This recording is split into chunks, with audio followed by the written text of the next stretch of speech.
Hang on. We the people unite.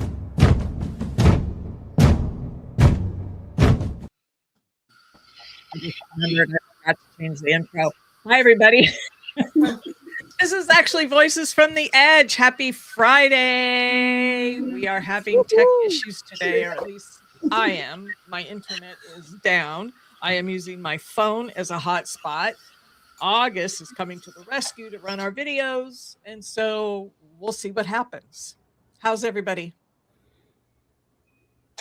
Yeah, no, We're here. yeah. It's been a dream. It's been a nightmare. LTD. So today's theme is a question. How much damage has been done? And So I'm talking much. about everything, but let's just watch this video. We're under a lot of pressure. We're 27 countries. And if you're under pressure, two things can happen. If you have outside pressure, you can come together or you can explode in any possible direction. And I think Europe is at a crossroads where it has to decide. Until now, we tried to appease the new president in the White House. We were very lenient also with the tariffs. We were lenient, hoping to get his support for the Ukraine war. We are in a very bad position at the moment. We're dependent on the United States, so we chose to be lenient. But now so many red lines are being crossed that you have the choice between your self-respect. Being a happy vassal is one thing. Being a miserable slave is something else. If you back down now, you're going to lose your dignity. And that's probably the most precious thing you can have in a democracy. It's your dignity. So we should unite. Our king will accompany me at the meeting, but it will have a different character than we had planned. It will probably be the message that we have to send. You're crossing red lines here. We either stand together or we will stand divided. And if we are divided, there is the end of an era of 80 years of Atlantism is really drawing to a close. And, you know, as Gramsci said, if the old is dying and the new is not yet born, you live in a time of monsters. Yeah. And it's up to him to decide if he wants to be a monster, yes or no. Do you share that view that we can take it for granted that the US is an ally of Europe? We're under a lot of pressure. We're 27 countries. And if you're under pressure, two things can happen. If you have outside pressure, you can come together or you can explode in any possible direction. Now, August, you can pull it down.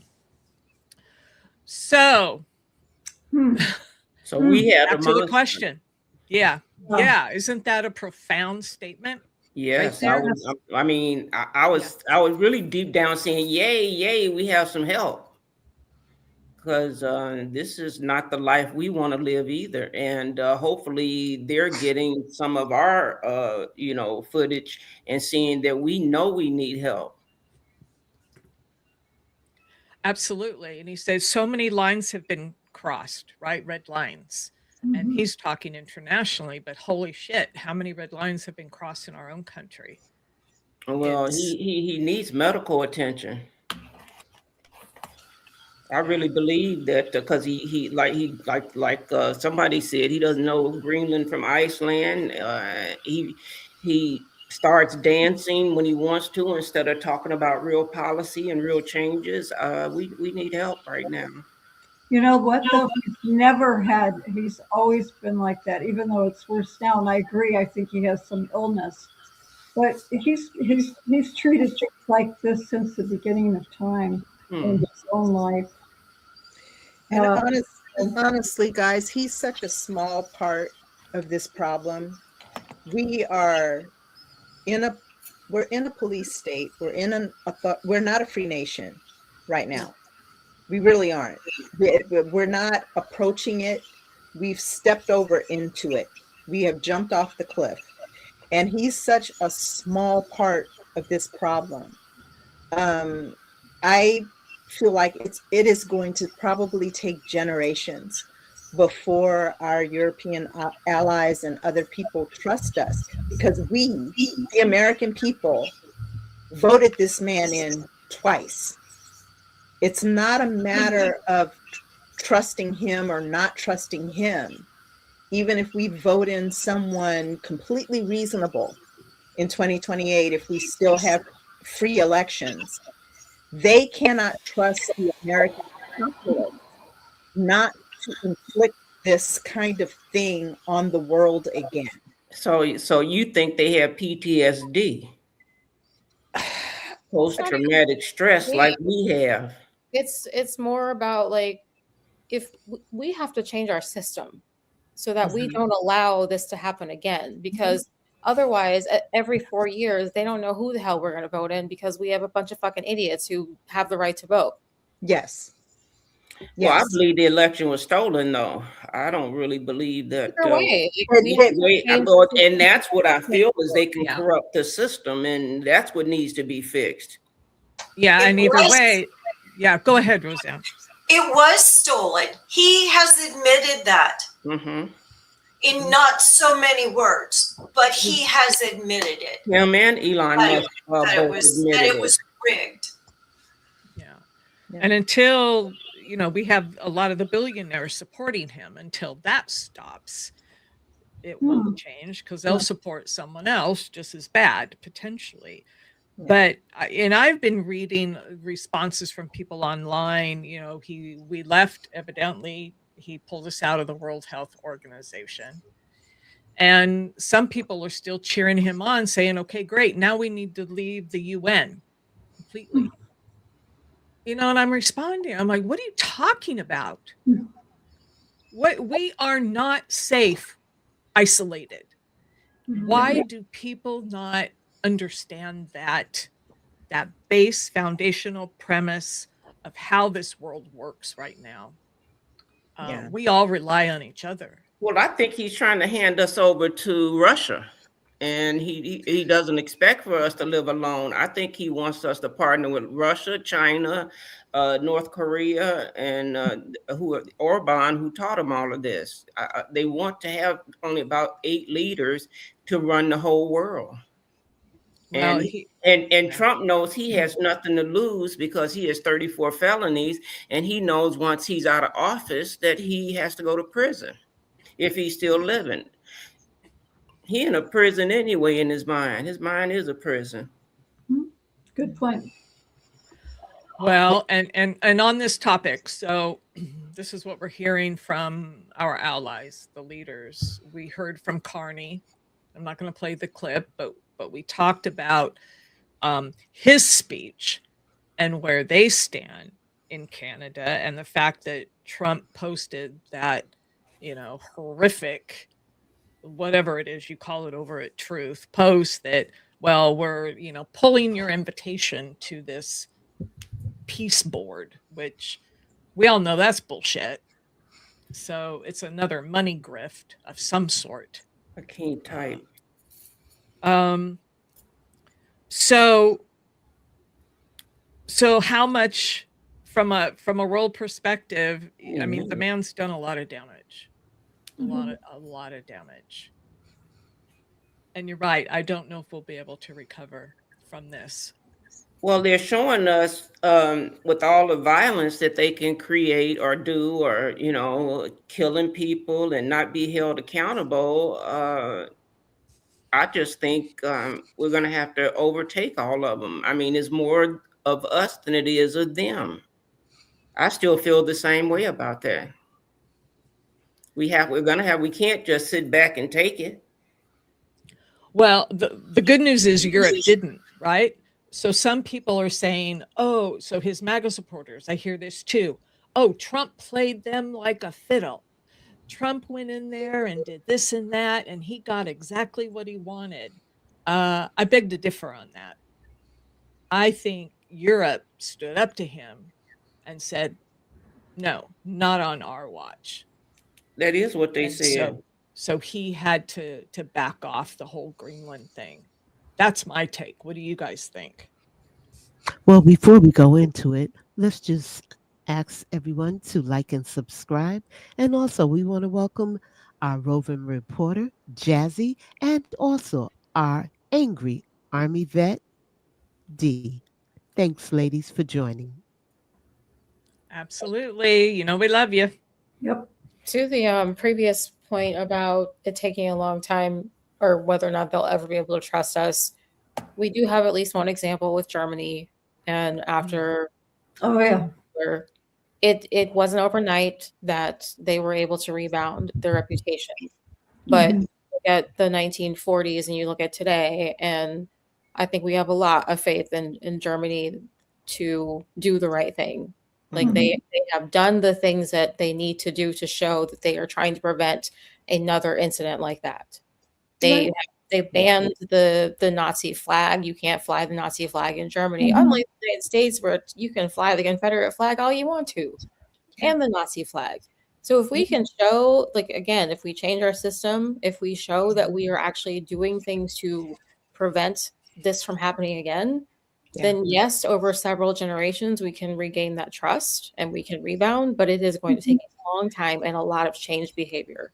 Yes, I agree with you, Keisha, on that. Germany is a great redemption story, and we could do that, but it is going to take leaders who know what the fight is and will bring it. We cannot have these capitulating leaders like we have now. They're feckless. I'm so disappointed in our leadership right now. I can share being in Germany some time ago. They educate their young people. They let them know what happened in their country. They're not blaming those young people, but they're saying, you cannot let this happen again. And you need to take this class, which would be our equivalent of a freshman in high school. And I was there when those kids were sitting there at Dachau, a concentration camp, and were being educated. And every 14-year-old in that country need to take these classes and go see a concentration camp. Here we're spouting actually Nazism in our own country, thinking it's okay.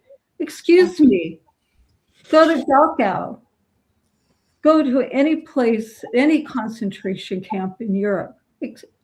Why on earth would you want to live that way or have that or have those? It's horrendous. And I think education is key. Did you guys see the video of Nick Fuentes at a club in Miami? He and his crew were dancing to a song by Kanye West called Heil Hitler. And it was a club. And people were singing and dancing along to this song, and I was so disgusted. Wow, that is because bad. how people they just treated it so cavalierly, like this is just nothing. Go ahead, Keisha. I'm sorry. No, I was so disgusted at the lack of understanding and education that would allow people to shake their ass to a song that is just so disgusting and vile. We have an uphill battle. Yeah. That's two things that we need to make sure we have in the curriculum. You need to know about Black history, and you also need to know about Nazism. I think those two things from the Holocaust needs to be there. And also we need to know about Black history. They want to wipe it out, but guess what? We're not going to repeat ourselves. We're not trying to go back there. Educate, educate, educate.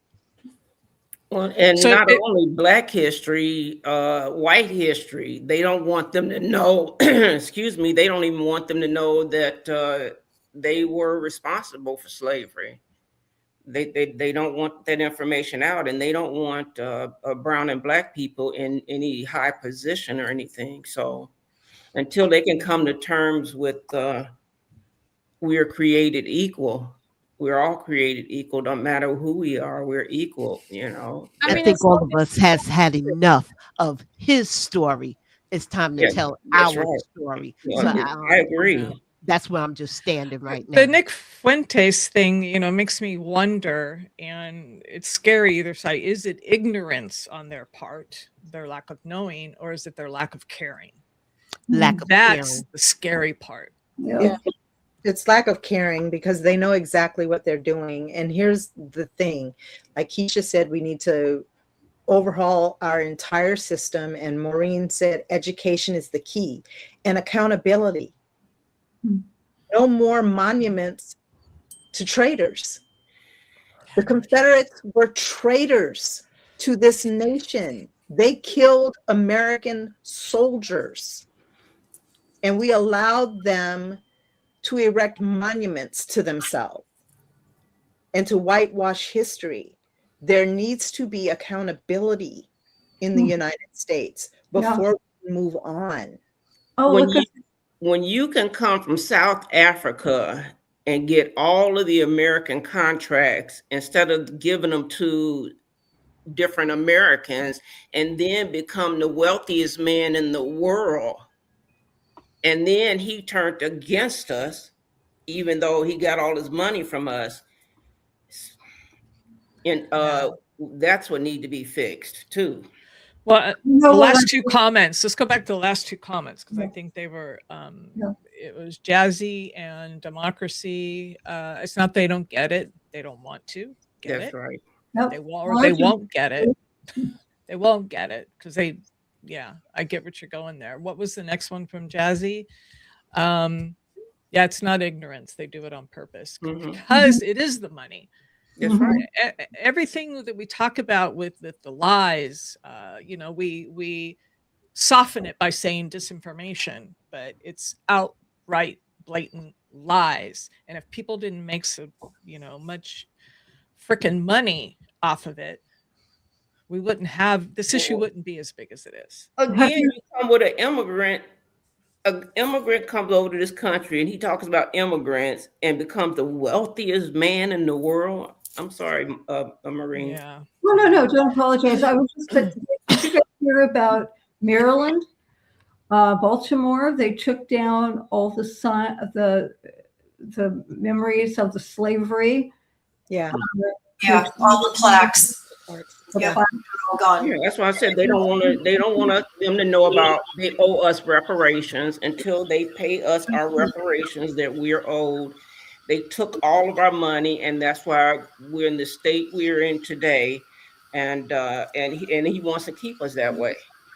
Yeah, agreed. We have a participation trophy mentality in this country, and we need to teach people the truth. No matter how hard it is, they need to be able to face the truth. When I was young, I was taught how to lose. There was no such thing as a participation trophy. That's our problem. Yeah, you have to learn that lesson. You have to. And you have to be able to be okay with it, and that is the problem. So let's go ahead and move on, because we talked about Greenland and the fact that Trump had to backpedal. He had to, because Europe said, no effing way. This is not going to happen. So, Maureen, you want to talk a little bit, because nobody's talking about this topic, and I'm glad Maureen brought it up. So let's turn it over. Well, I'm going to focus on Greenland and this lady who is in their government. She's telling him, no way, we do not want the United States in our country. They are the indigenous people. They are the major population in this country. And they get along with Denmark the way that they feel they need to be treated. But they've gone through a lot of pain, and they are very angry. So I'm going to let her tell their story.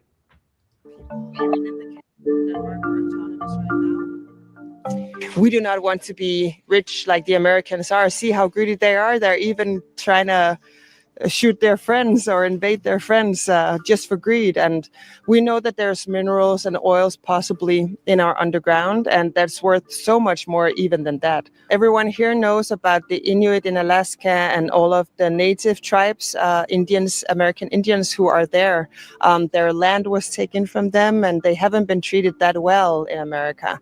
And we know that Trump is very much surrounding himself, at least with the white power people, and we are not white, as you can see. We are of color, Tilly Martinussen co-founded Greenland's Cooperation Party. US President Trump says he wants to acquire Greenland, while others say he wants to invade it. He says he wants Greenland's natural resources and its strategic location in the Arctic. Greenland has rare earth minerals, including lithium, which is used in electric vehicles and batteries. They also have untapped oil and gas reserves. In 2021, the territory banned all oil and gas exploration due to environmental concerns. But right now, we are going to do something on Greenland, whether they like it or not, because if we don't do it, Russia or China will take over Greenland, and we're not going to have Russia or China as a neighbor. Greenland isn't backing down. We're going to be here hundreds of years after Donald Trump. Even if he invaded us, I think we would just wait him out like bad weather.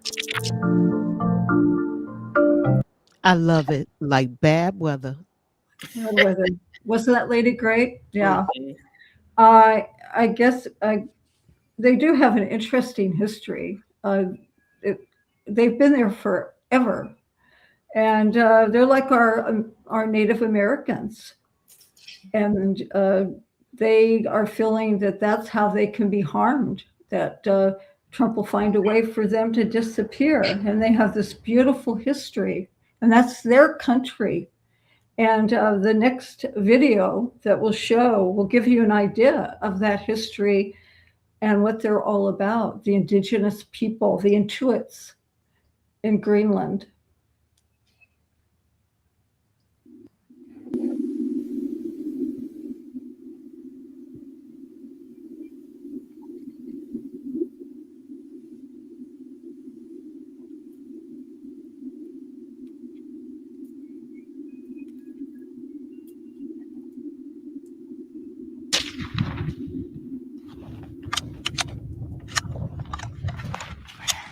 On an uninhabited island deep inside a Greenlandic fjord, a young Inuit woman is doing what her people have done for thousands of years and hunting for that night's family meal.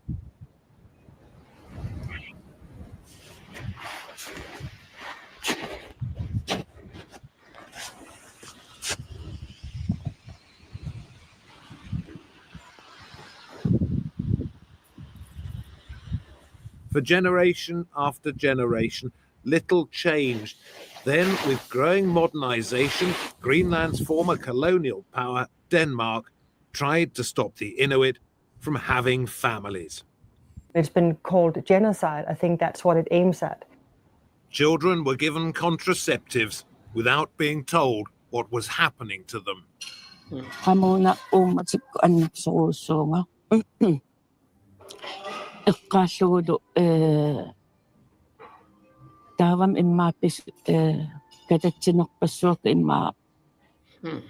effect of all this on the most isolated parts of this vast country has been dramatic. You get remote places such as this, 2 hours by boat from the nearest town with no road in or out, and where the population has shrunk by a third in 30 years. And you have to wonder what Inuit in settlements such as this will have to do to maintain a way of life that has lasted for centuries. Welcome to Beyond Borders.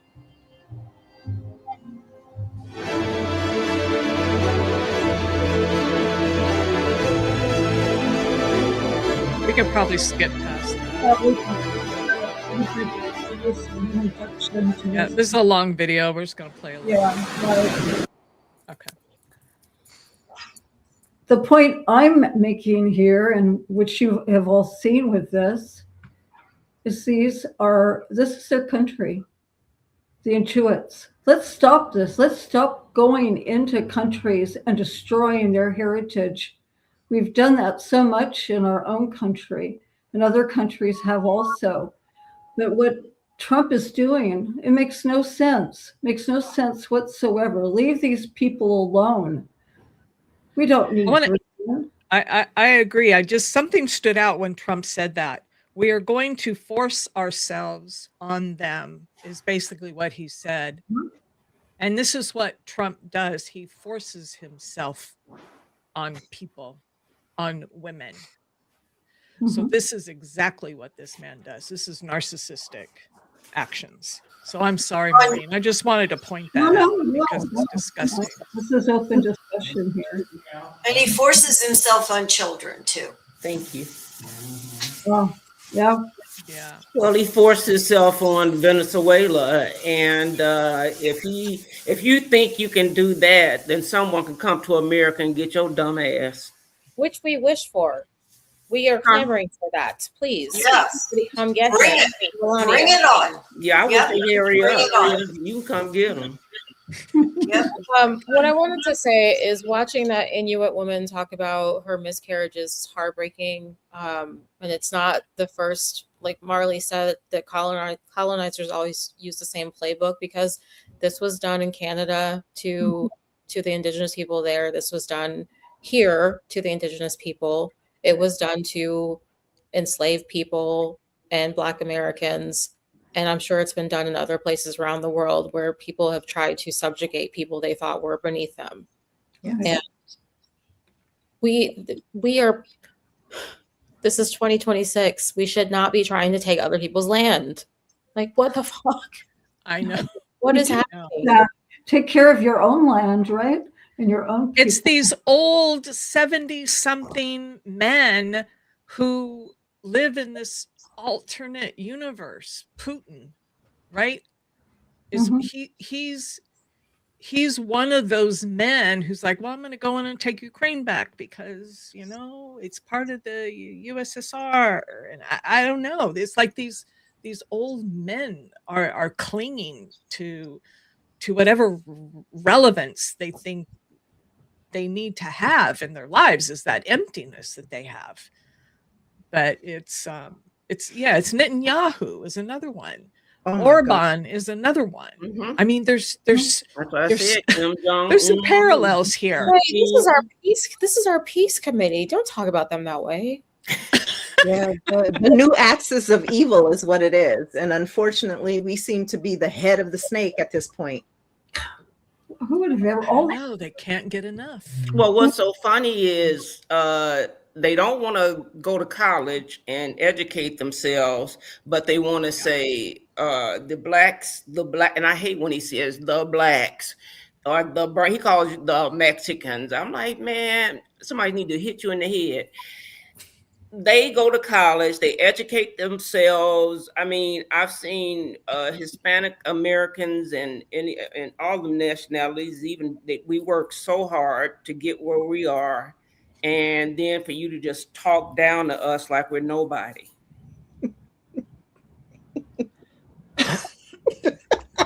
Meanwhile, he has to have words defined for him because he can't pronounce them. He doesn't understand what they mean. It's called acetaminophen. Not that hard. Mm-hmm. Exactly.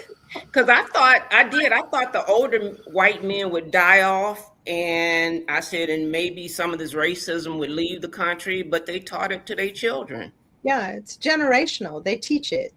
Yes. And we have to teach the game. So we have to continue to teach the game to our children.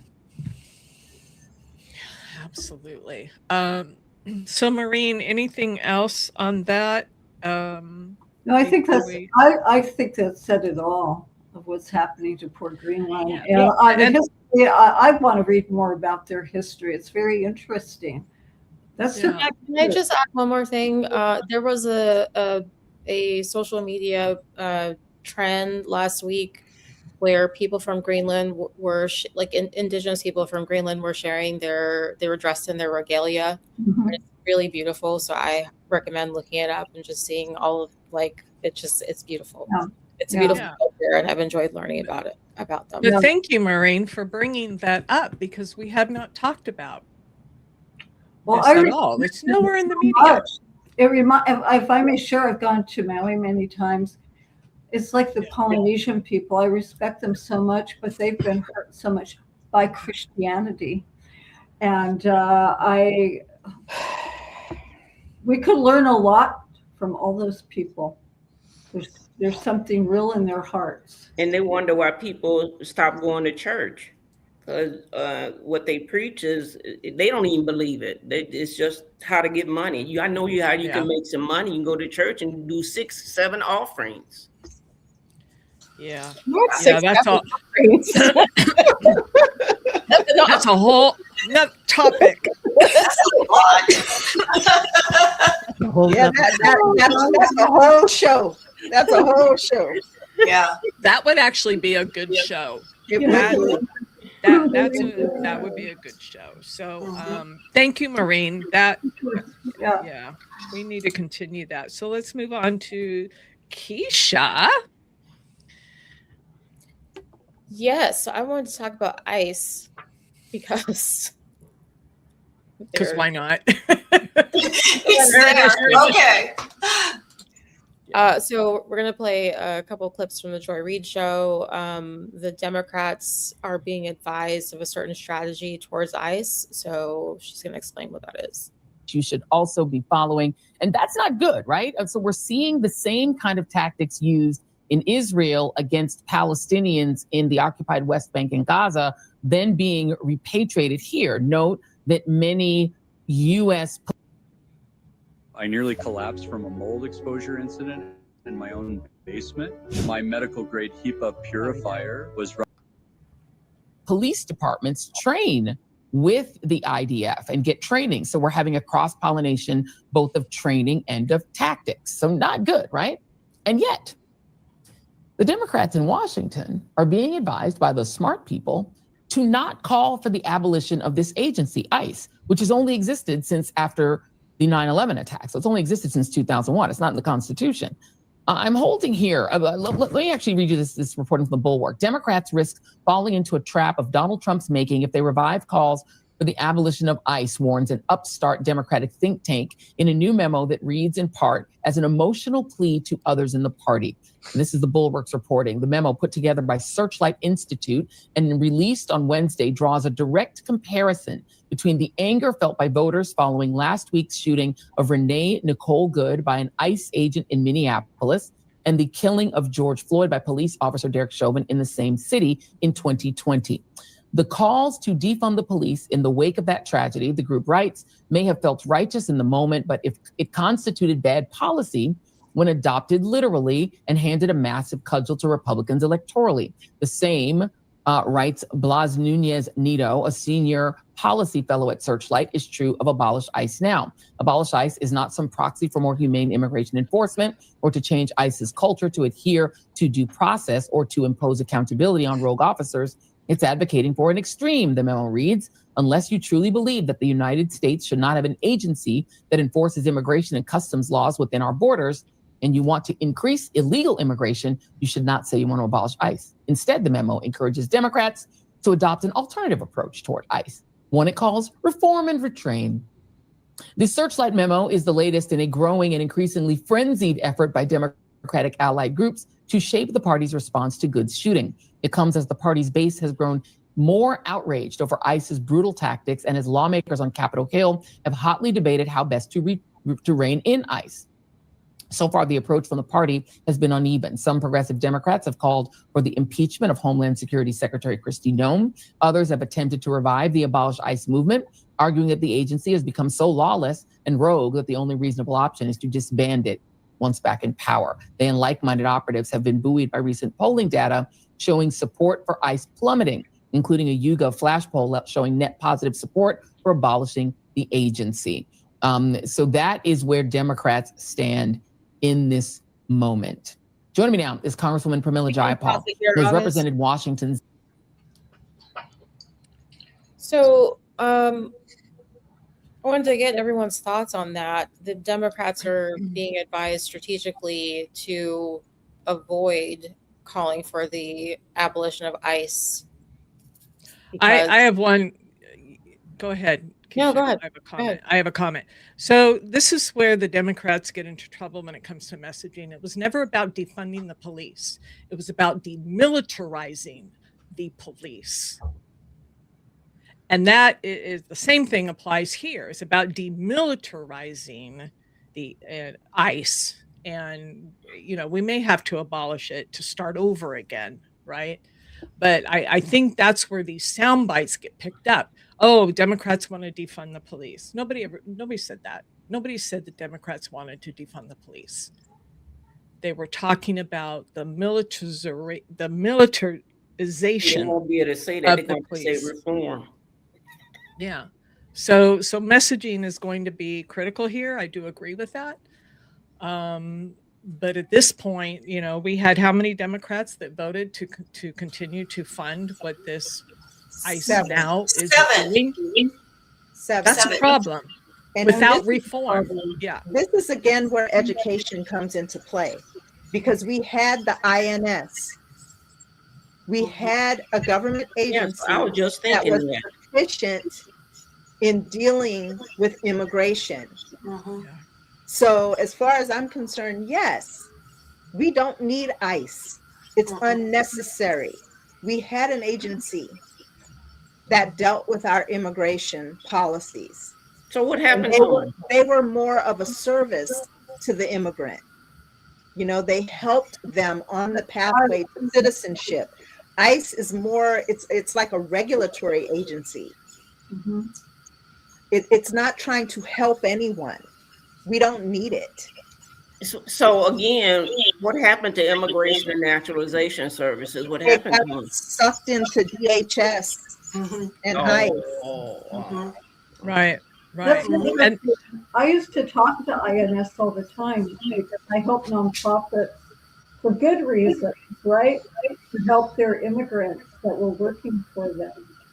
And I was not aware. So INS doesn't exist.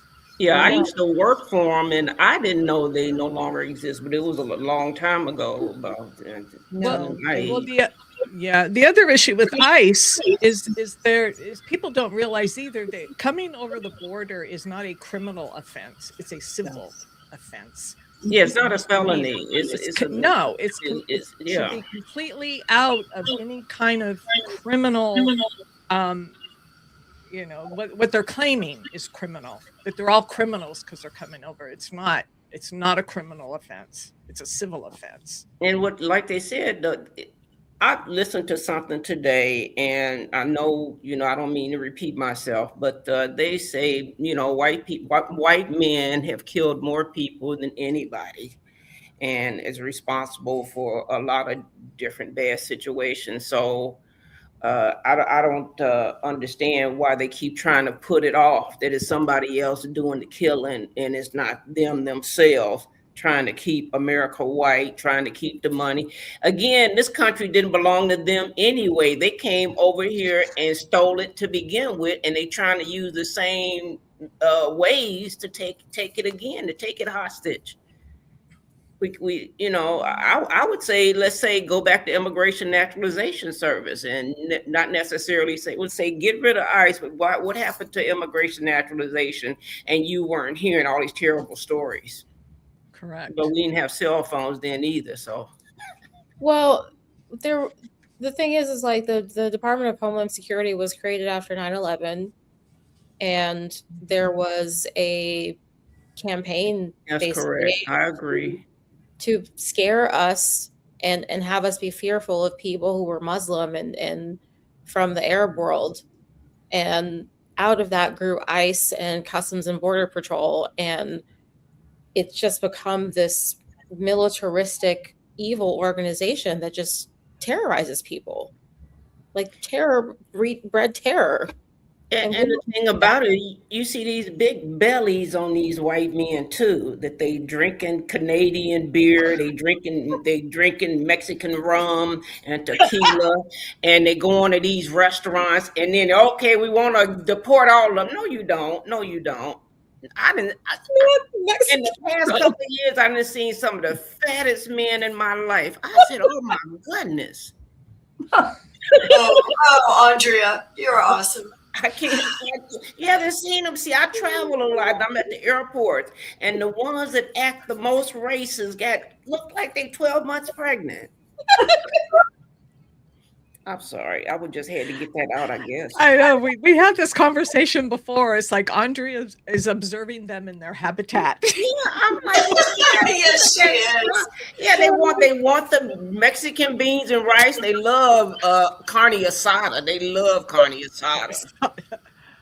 the steak. We love the steak. And look at and give me some more guacamole. I said, look at you. I mean, look, I don't want to. And their Cuervo tequila. Yeah. Yeah. Love that tequila. Yeah. I don't want to fat shame people, but I will say that ICE had to loosen their qualifications because they were having a hard time recruiting people, and so they had to loosen the age regulations. They had to loosen the physical fitness regulations, and now we have people who would not ordinarily qualify for such a role. Well, the lady said she wouldn't apply it, and she got home and didn't even follow all the steps and failed the drug screen. She said, I failed the drug screen. I ain't do nothing right. No background check. And I had the job. Yeah, no background checks. Well, thank you for that laugh. I really needed that. I have to. Because I go out there shooting people, I get in trouble. I don't know how to shut up. Y'all talking about get somebody out of jail. That's me. Well, if it's in California, I've got a really good friend who's a criminal defense attorney. He'll get you out in a heartbeat. So you're covered here. All my stories. Good to know, Roseanne. Thanks. I got your 6. Okay, don't worry. I did want to show 2 different examples of Democrats' response, their approach to ICE. So we could show the Rashida Tlaib clip. This one? Yes. Okay. To continue to give more funding to ICE and CBP because it was clear to me that they were unaccountable and lawless. And we tried not just pushing for retraining, but we wanted to have not have daily quotas for how many people could be rounded up, for example. Now we're in a situation where I was just in Minneapolis. I was holding one of my hearings that I've been doing called Kidnapped and Disappeared. This was the 6th one I hosted with Representative Omar in Minneapolis. We had 28 members of Congress, Democratic members of Congress, come from 18 states. That's the most Democrats that have really engaged in this issue ever. And what I said over and over again is we cannot have these ICE and CBP agents just going out and randomly arresting anyone they want, right? Shackling US citizens, putting them into detention facilities, and then releasing them without any charges, but also without any accountability. We have these officers who are shooting people, putting tear gas into, we heard a lot of testimony about this, into cars. And so to me, this is an agency that just got $170 billion in the big bad betrayal bill that Republicans passed without any Democratic support, I will add. But that agency has become a complete force for violating constitutional rights of US citizens and non-citizens alike. And so the task right now, when we don't have the gavels, is to make sure we don't give another penny of funding to this unaccountable agency. But the task when we get the gavels back, and hopefully I'm chair of the immigration subcommittee, is to completely disband these the DHS as an agency. And actually, you know, it's not a question of a couple of bad apples, Joy. I mean, these folks that are being hired, I'm convinced, are people, perhaps insurrectionists who have been pardoned by Donald Trump. There's no screening, there's no training. And so we have to understand that that's who populates these agencies. It's not just a question of right sizing, it's really a question of recreating agencies that are actually accountable and do the job and do not have all this money to just go out and violate constitutional rights. So whatever you want to call that, I never used abolish ICE because for a whole bunch of reasons, because I think people then try to use that to say you don't want any enforcement at all. And my bill that, people say was an abolish ICE bill was really about taking the enforcement, putting it somewhere else and right-sizing it, in not in a small sense, but in a big sense. And so whatever they want to call it, we just can't have this unaccountable agency that violates people's rights, period. And the thing is that people act as if ICE is somehow part of the founding doctrine of the country. Yeah. Apologies to Representative Jayapal. I called her Rashida Tlaib. I'm confusing members of the squad. I am not confusing two brown women. It was just because I'm thinking the squad. So that was Representative Jayapal. And then I wanted to show a clip of Zoran Mamdani on The View, also talking about ICE, just to compare the two different responses. But while August gets that queued up, what do y'all think of what Pramila Jayapal had to say? Again, I think her language is too soft. Myself. Yeah, I was We like, cannot continue to fund an agency that's out of freaking control. Mhm. I mean, Yeah. that has no accountability, that is, I'm going to say, stocked with thugs. I mean, that's basically who they are. All these people that were pardoned by Trump. And I don't know how many are in there. I can't say that for sure, but we know that there are many. You know, you gotta say what you mean and mean what you say. Say with your whole chest. Yeah. ICE. I want to know where you come down on abolishing ICE and if you believe that ICE has any legitimate law enforcement role.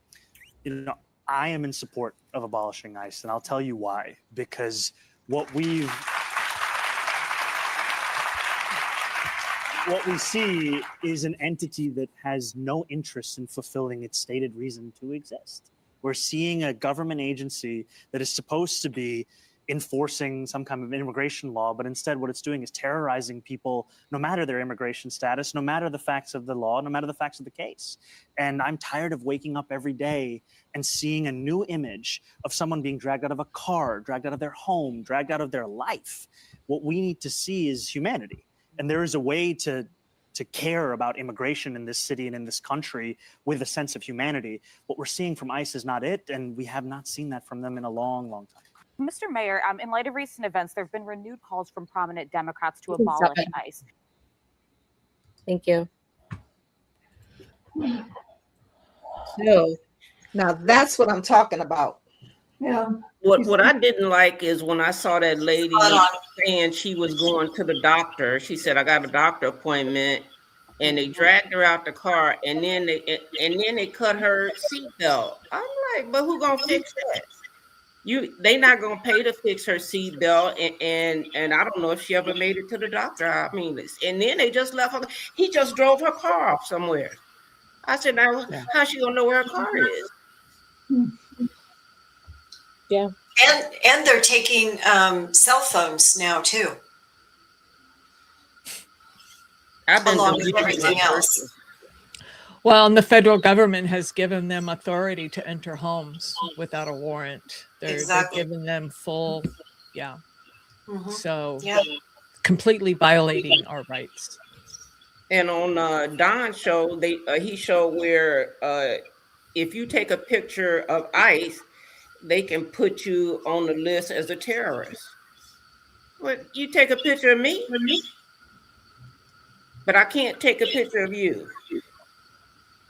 Yeah, and so I think it's clear that ICE needs to be abolished, and I think that our leaders should just say that. I'm tired of Democrats thinking about what are Republicans going to say to booby trap us. Get better messaging. I know that's what they say. Better messaging. I don't understand the problem. Why is it so hard? Don't let Republicans control the message. Get better messaging. Yes. Thank you, If you Keisha. want to abolish ICE, abolish ICE.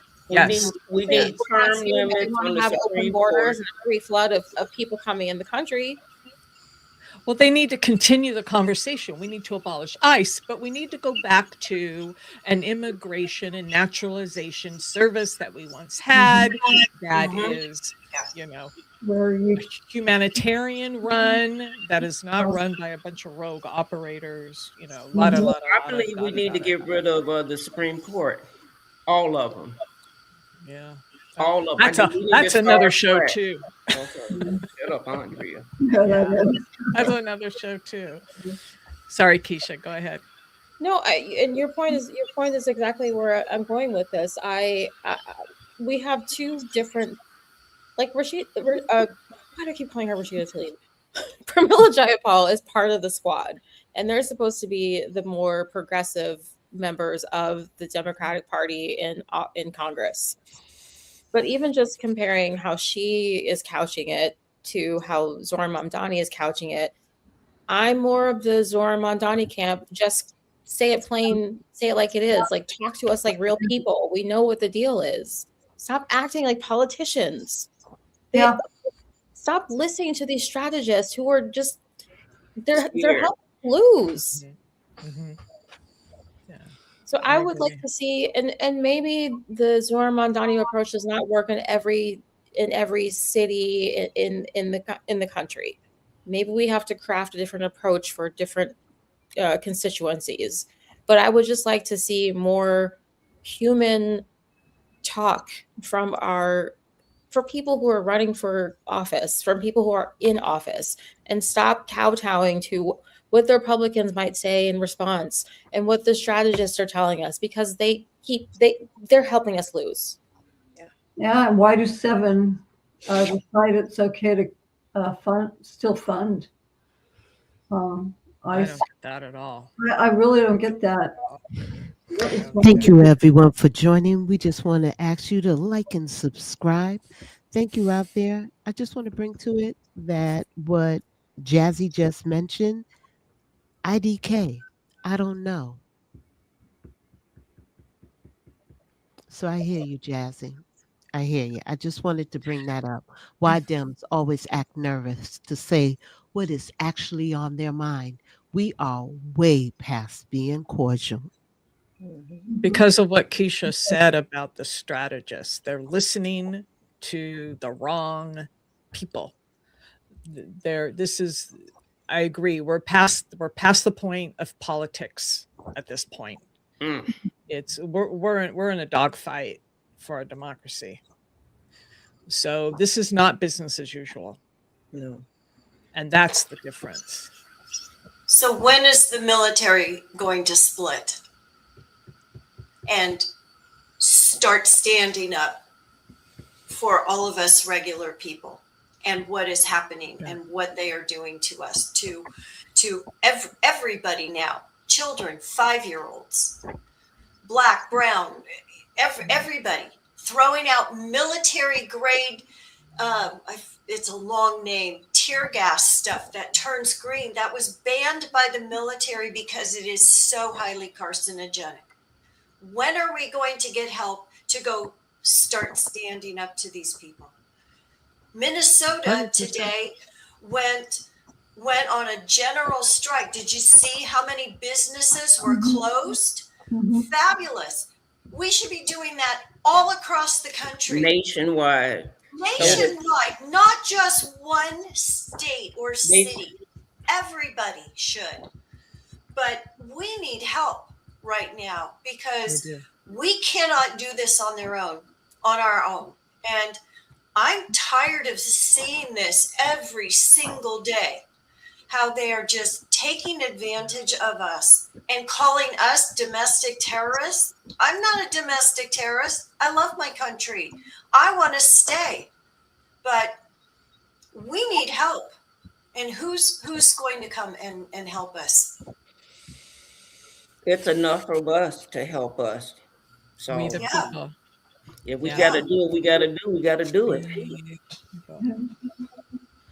That's what the slaves did. The slaves had to fight for themselves. We had to come up with signals and ways to wear your hat where, they gave off signals, and we can't just sit here and let this keep happening. You got to vote. You really got to get rid of Congress, and get rid of the Supreme Court first of all. And everybody's scared of Trump. I don't know why everybody's scared of one person. The whole world is scared of one person. They wasn't that scared of Jesus. Yeah. Well, to wrap up my segment, I just want to say that I think as we look toward the future of the country that we want to have, the country of the future, we need leaders who can meet the moment. And I think that the leaders that we currently have are, a lot of them are not meeting the moment. And I would like to see us do better and lean more toward the Mamdani side and less toward the state, Cory Booker, Hakeem Jeffries politic, listen to the strategist method. Ass kissers, Keisha. I can't listen to them anymore at all. Thank you, Keisha. That was a powerful segment. Thank you, Keisha. And Yep, that was good. we need to keep all this in mind. In the meantime, we're hearing all these, big headlines, and behind the scenes, what's happening to the everyday American people is their insurance premiums are doubling, tripling, and quadrupling. The economy is continuing to decline. And so I want to turn it over to Andrea to talk a little bit about how that's impacting some people. Well, I was looking at this and I think about food a lot. I like to eat. And I think everybody should listen to this about food insecurities among lower income people, So thank you all. About convenience. Quick meals for busy families. The American dream of efficiency and affordability. But what if I told you that behind those golden arches and secret recipes was something much darker? What if fast food wasn't just feeding America, it was systematically destroying Black America, one neighborhood at a time? Picture this. It's 1968. Dr. King has just been murdered. Over 100 cities are burning. When the smoke clears, something strange happens in Black neighborhoods across America. The grocery stores don't come back. The banks don't return. The insurance companies refuse to cover new businesses. But somehow, mysteriously, the fast food chains start moving in. Not immediately. They're smarter than that. They wait just long enough for people to get desperate. Then they arrive like saviors, offering cheap food and franchise opportunities to communities that had been abandoned by everyone else. This wasn't an accident. This wasn't market forces. This was a calculated takeover that would span decades and destroy generations. While white suburbs got fresh supermarkets and family restaurants, Black neighborhoods got drive-thrus and dollar menus. They called it urban development. They called it economic opportunity. But what it really was the creation of a new kind of segregation, one that didn't care where you sat, but controlled what you ate, how long you lived, and whose pockets your money filled. By the end of this video, you'll understand how fast food corporations helped build a system of economic control that makes the old Jim Crow look simple by comparison. Let me take you back to April 4th, 1968. Martin Luther King Jr. is dead, and America is on fire. Detroit, Chicago, Baltimore, Washington, D.C., over 100 cities explode in rage and grief. When the National Guard finally leaves and the curfews are lifted, entire business districts in Black neighborhoods have been reduced to ash and rubble. But here's what they don't teach you in history class. Most of those businesses never came back. The insurance companies showed up with their clipboards and their calculations, took one look at the damage, and made a decision that would reshape Black America forever. They refused to pay out claims. They canceled policies. They redlined entire neighborhoods, declaring them too risky for coverage. Without insurance, banks wouldn't loan money for rebuilding. Without loans, there could be no new grocery stores, no pharmacies, no restaurants. The very businesses that had anchored these communities for generations were effectively banned from returning. Sarah Jackson owned a grocery store on 12th Street in Detroit before the uprising. 3 generations of her family had shopped there, worked there, built their lives around that corner store. After the fires, she applied for insurance to rebuild. The company told her the neighborhood was now classified as high risk. The premium would cost more than her entire annual revenue. Sarah Jackson never reopened her store. Neither did the Johnson family's restaurant down the street. Neither did the Williams Brothers pharmacy on the corner. Multiply Sarah's story by thousands, and you begin to understand what really happened in the aftermath of 1968. This wasn't just property damage.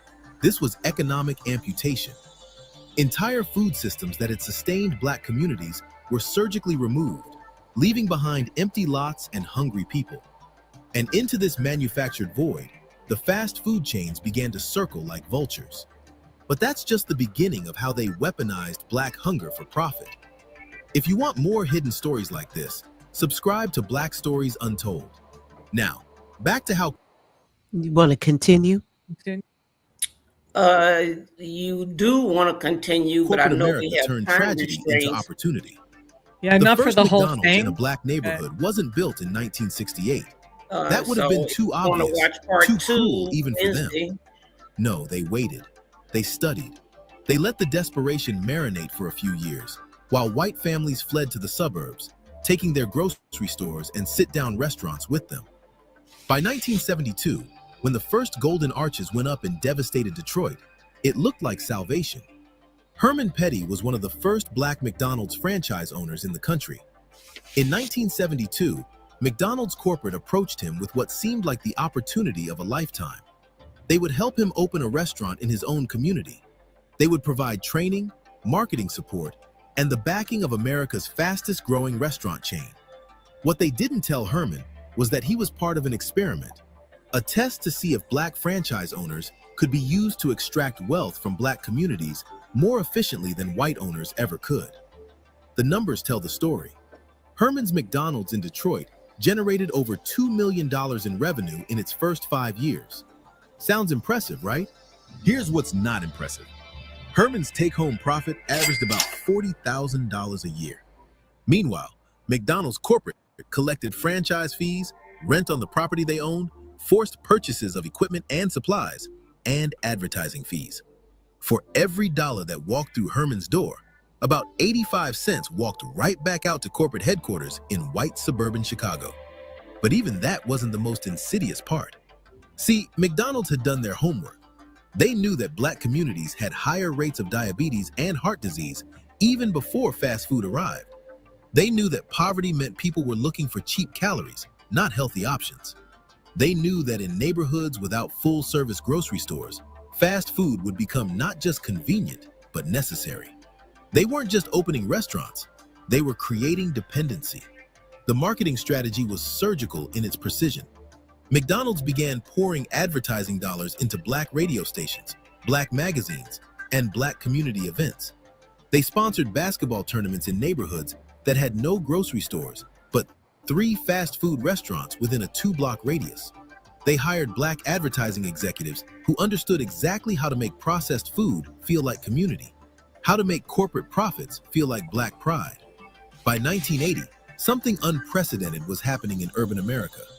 For the first time in human history, there were neighborhoods where it was easier to buy a Big Mac than an apple, where children could walk to 5 different fast food restaurants but couldn't find a single place to buy fresh vegetables. This wasn't happening by accident, and it wasn't happening in white neighborhoods.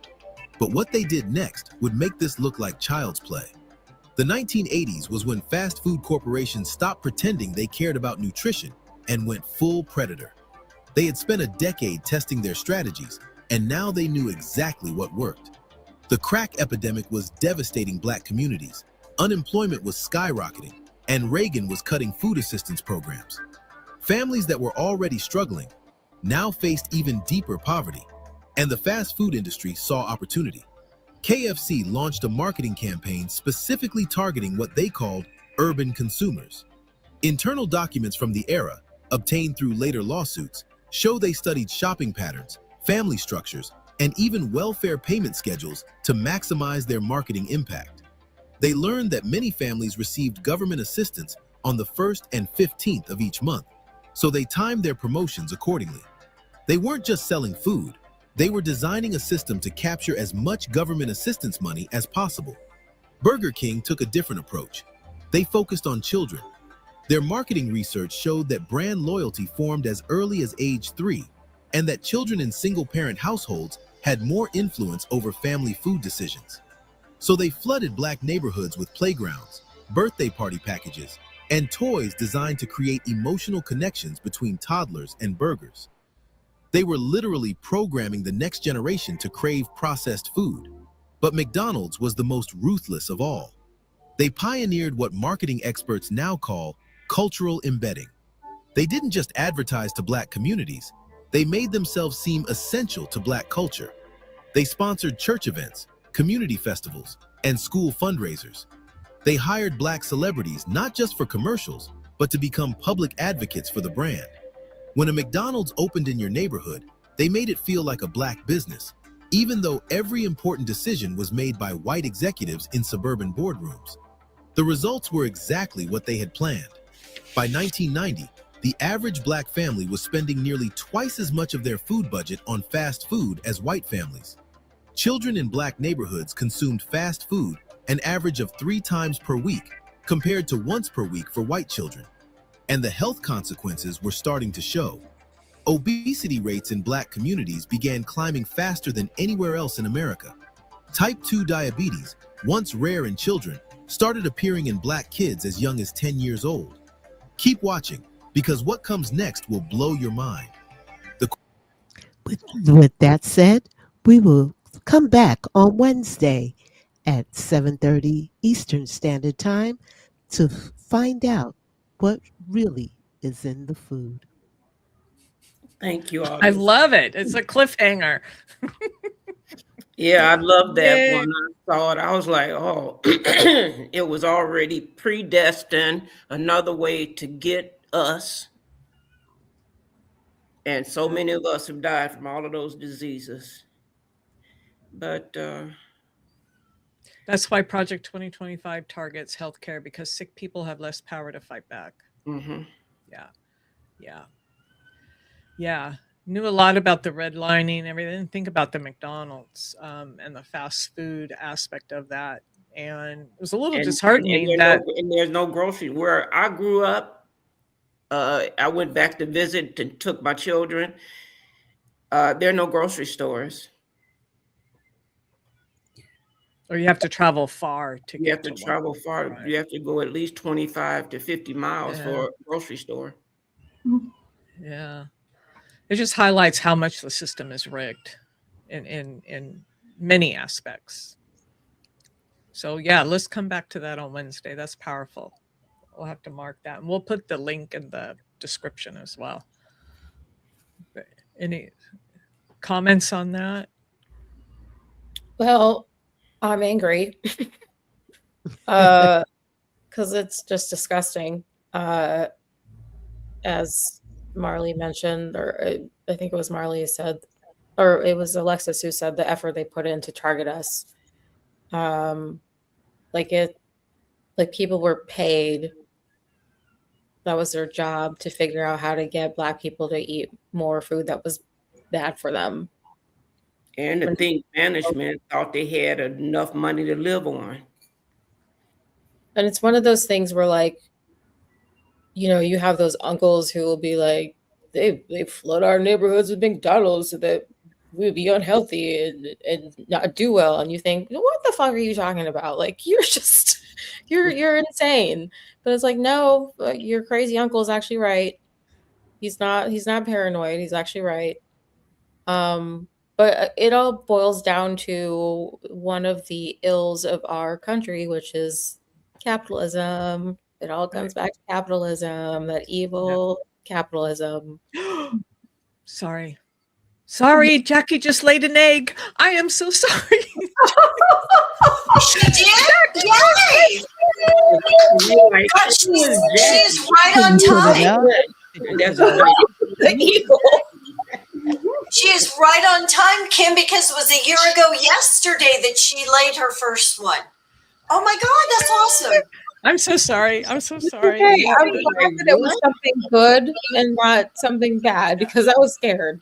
Yeah, that's where we're at right now. Wow, that's When I saw that, I said that Our was audience. And in the liquor stores. You're right, Monique, husband. We're our audience. So, for those of you that don't know, the entire last year I watched 2 bald eagles appear in our local mountains in Big Bear, Jackie and Shadow. They laid their eggs. We watched them hatch. We watched the eaglets grow and fledge. And it was such a beautiful experience and a great distraction, everybody, from the horrors of what's going on. Connect with nature. And so Jackie just laid her first egg of the season. I'm like, oh my God, it's so beautiful. So I'll put the link to them in the description as well. Yeah, and they you guys thought it watch. was a baby. They thought it was a real baby. It's a bird. It's a bird. It's a bald eagle, but it's so because that's our nation's bird, right? That's our. And these two bird. Last I heard it was. And these two birds are amazing to watch. They are so kind to each other, and they look out for each other, and they co-parent. I mean, I'm with Kim. I watched them all last year when they had 3 little ones, and then they did lose one in a storm. But holy gosh, it was awesome. Oh my gosh. So they remind us of how we should be. Yeah, they do, Andrea. You're right. Yeah. But nature is so important for us to connect back to nature. And that's one way I do it. I have them up on one screen all day watching. It's beautiful. Anyway, sorry about that, but it was so exciting. We still have to do August on the Move. So tonight, August, because of McDonald's, August on the Move is going to move to Wednesday. Please come back and see us on Wednesday for August on the Move. We're over time. Time now is 8:40 Eastern Standard Time. so everybody, thank you for joining us again. You know we appreciate you so much. We are just a small little group with a small following, but we love our country and we try to bring you the truth every chance that we get. So we appreciate the conversation. Everybody, great job tonight on your segments. Really important information, and we will continue the conversation on Wednesday. So please join us. Any last words, anybody, before we go? Just have a wonderful weekend, everyone. Find your joy wherever you can. Yep. And if you're in the south or the east and you're going to be affected by that storm system, get your groceries early so that delivery people don't have to be out in the horrible weather. Stock up on what you need to. Obviously, don't hoard. Not that I think that our audience would be hoarders.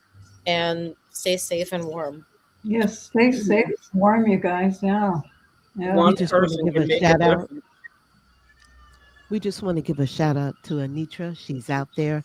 Anitra, be safe when you're delivering Uber Eats. Yeah. Definitely. Oh gosh, yes, careful. yes. Yeah. All right, everybody. August, can you end our stream? Yes, I can. You guys have a good evening, and we'll I see you miss back. August on the Don't Move. forget Tuesdays, Wednesdays, and we're always here on Friday. Like and subscribe, and have a good evening. Triple Stay A's warm. every other Tuesday. Thank you, everyone. Yeah, thank Bye, you. guys. Love you all. Have a good weekend, okay? We the people unite.